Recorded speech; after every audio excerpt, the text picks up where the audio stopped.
I'm gonna make it easy and quick. Thank you, Luis, for the invitation.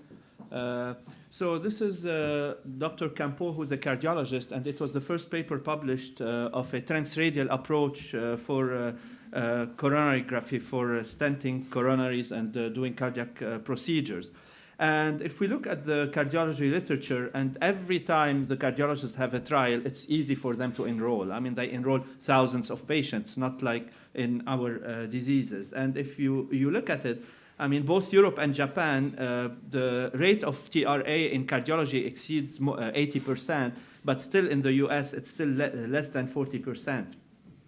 Also to the point that the European Cardiology Association and all the societies recommended transradial as a first approach. This was the Cochrane review. There was more than 28,000 patients from cardiology that correlated higher mortality rate, more complication, and even high mortality rate for transfemoral patients in cardiology. So why aren't we applying it in neuro? I think there are multiple reasons. A couple of them is this is how we were trained. I was never trained in transradial. I was trained in transfemoral. And there is a perceived difficulty in navigating through the transradial. And this is true because what we're doing is we're using catheters that are not meant to be to go transradial to the brain. It's exactly how our pioneers started using catheters originally, like Dr. Moret. I'm sure first catheter you used wasn't supposed to go in the brain. Same thing. So this was in 2016. We published this paper, Thinking Outside the Groin, not outside the box. And this is, at that time, we were doing transradial on patients that have difficult arches. But then later on, we started thinking, why don't we start doing this not just on difficult arches? Because more and more patients I would see in clinic, I would tell them, we need to do an angiogram and say, you're going through the wrist. How come not? Because I had the cardiac cath and they went through the wrist. Why are you going through femoral? So progressively, we switched, and I changed my practice now a year and a half ago or 2 years ago to completely transfemoral. So as any other technology, to be able to adopt a new technology, you need to invest some time. You need to have protocols, and especially the team that's working with you.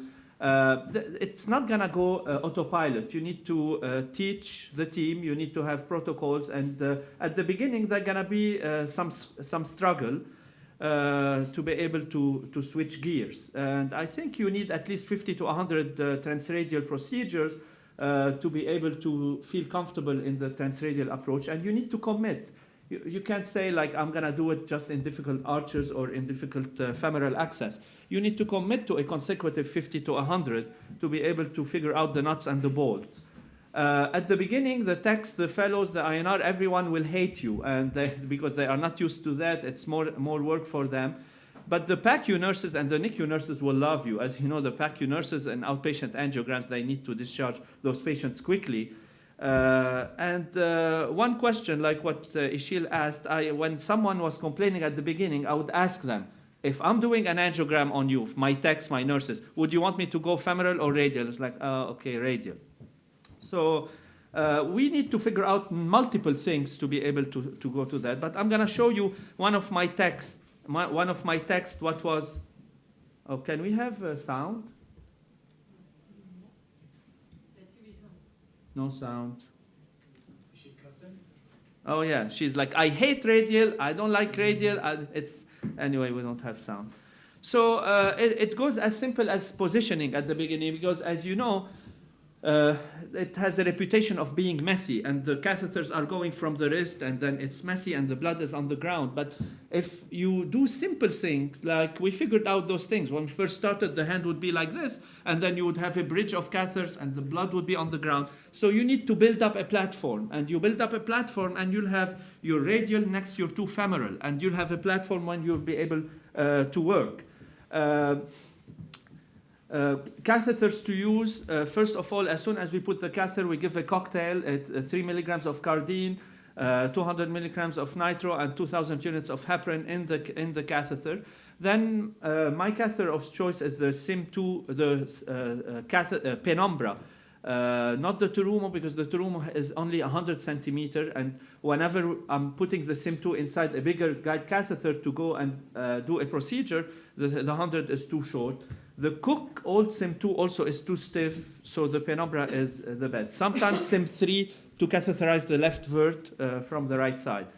If you need a triaxial system, actually the old-fashioned 6 French shuttle Cook, I'll show you some movies, works real nicely and tracks up. Recently I tried the Ballast from Bolt. It's a really nice long sheath also, and it tracks nicely for transradial.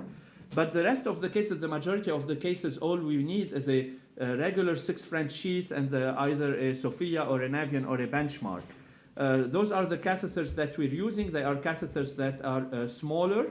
As you see here, it's a 6 French in a 5 French. This is the Prelude from Merit. There's also the Slender from Terumo, but they tend to bend a little bit. And then the ultrasound is really important. Double wall puncture technique. You see the ultrasound here. You see I'm puncturing, and then here it is. It goes in, and then the catheter is placed.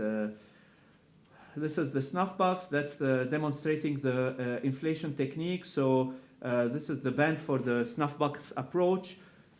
It's exactly like the other wristband. You're gonna inflate until you don't see blood. Then you're gonna pull back until it bleeds a little bit. Then you'll push a little bit more so to avoid overinflation. Overinflation has been associated with thrombosis of the radial artery. We talked about snuff box. The advantage is we do it for diagnostic, then we bring the patient back and we do the procedure through the radial because the radial is still fresh and virgin. So diagnostic through snuff box and then procedure when they come back. The patient is in an anatomical position. As the patient is awake, they don't have to turn the hand and tape it. It's just anatomical neutral position, and you'll be able to do it. And then it's a distal branch, so safer. Even the artery going to the thumb had already taken off.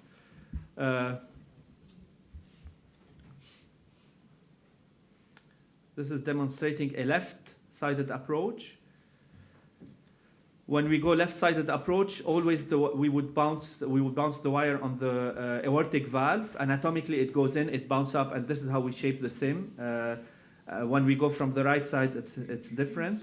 Left-sided approach, mainly, we started using it more and more for right-handed people. They prefer to have a left-sided approach, and it is feasible. The only technical problem with the left-sided approach is it's in our series, we were only in 5% of the time able to catheterize the left internal. So you are able to catheterize the left common. It's very difficult to catheterize the left internal, but you will be able to catheterize the right internal.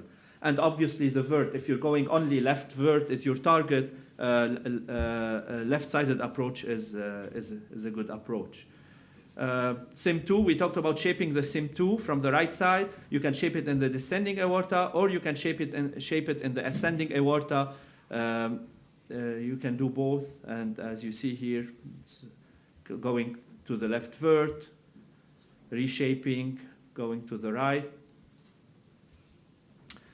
When we're doing the exchange, so we put the sheath in, and we want to go with sheathless. If you want the triaxial, we would go sheathless, so either 6 French shuttle or a ballast. And here it is, it's going in. For some reason, Neuron Max doesn't work very well.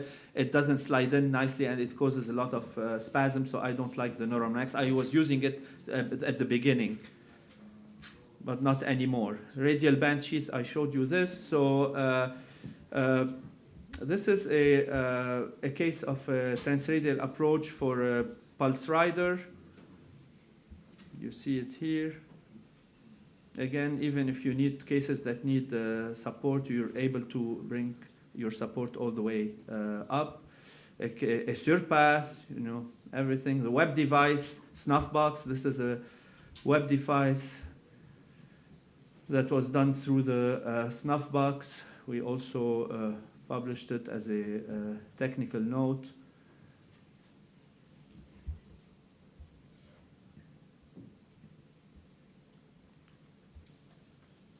Here it is.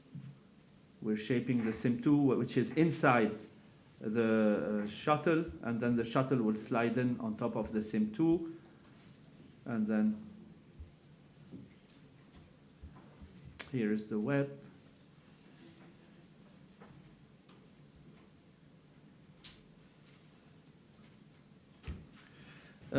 So this was the paper we published in Stroke. When we published this, it was the largest series published of transradial approach. It was 223.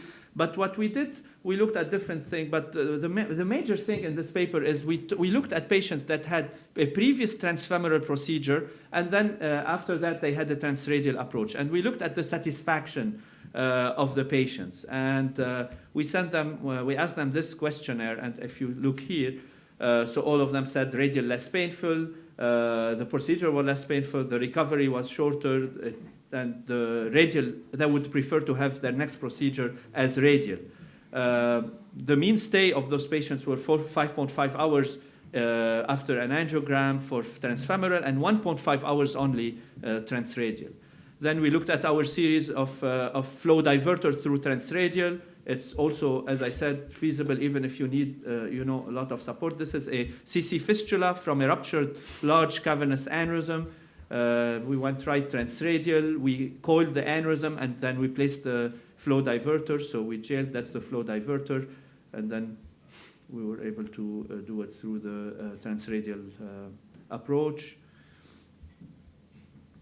So I saw earlier, Dr. Moret, you showed a CC fistula treated only with flow diversion. So would you have treated this just with flow diversion? I think so, because it seems to be intracavernous. So. It isn't. It's a ruptured large cavernous aneurysm. No. Just flow diversion. Yeah, ruptured CC fistula. Ruptured CC fistula. Yeah, it's a cavernous ruptured CC fistula, large cavernous. Would you put some coils or coils? I would do the same. Okay. I would do the same. So only the low flow fistulas you would do only only flow diversion. But most of the time, even if you don't gel the catheter, you can go through the venous system from the inferior petrosal side. Yeah. Even if you don't see it, you can recanalize it. So. Yeah. No, but I would have do the same. So I'm gonna move quickly. So stroke. This is just a little compilation of movies for stroke. Stroke was a little bit tricky. I didn't start doing transradial for stroke because we cannot afford conversion in stroke. Time is the essence. So then later on, after we figured out our catheters, now I'm doing the strokes all transradial. It really makes sense because all those patients, they either got TPA, they are really vasculopath, they have problems with their femoral arteries. So, and this is what we run into, mainly the left internal. That's the most challenging. And as you see here, there are two techniques. Either you're going to advance the SIM2 all the way up and slide it on top of it, but sometimes if you advance the SIM2, it's going to herniate down. You'll advance your sheath directly over the wire. So, as you see here, then with taking the wire all the way up, we were able to bring the shuttle sheath all the way and then treat the stroke. Another case, look at this anatomy. So this, we first tried to do it transfemoral, we couldn't, then we went transradial, and then we were able to do it. But you cannot use a balloon. Yeah, I don't use a balloon. Yeah, in those cases, no. Yeah. Is that a problem? I don't use balloons in general, so it depends. This is snaking the Sophia up.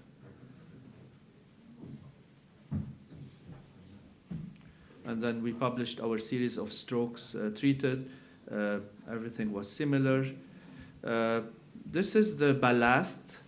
Recently I tried it and I really like this. So this is a compilation of some tortuous anatomy. You see how the ballast really follows and goes all the way up very easily. And at this point, the ballast is my favorite long sheath for transradial when I need sheathless triaxial. As you see here, the catheter doesn't herniate, it follows, it slides in nicely. Here it is going all the way up.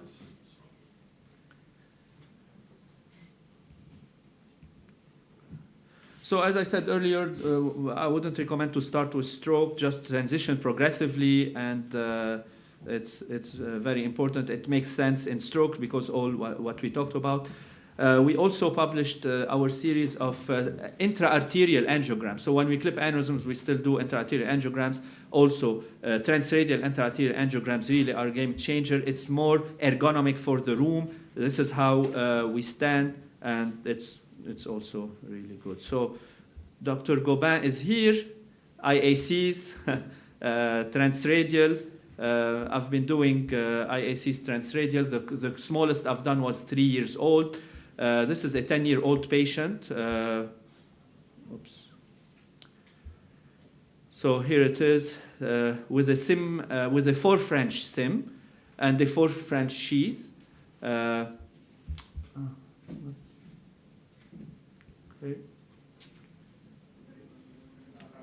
Here it is.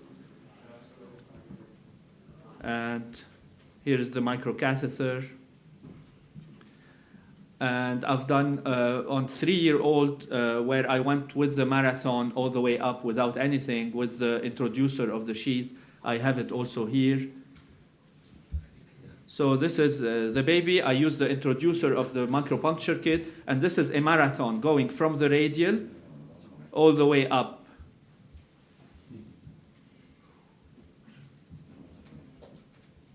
Actually, that was a prowler, but then I did another one with a marathon.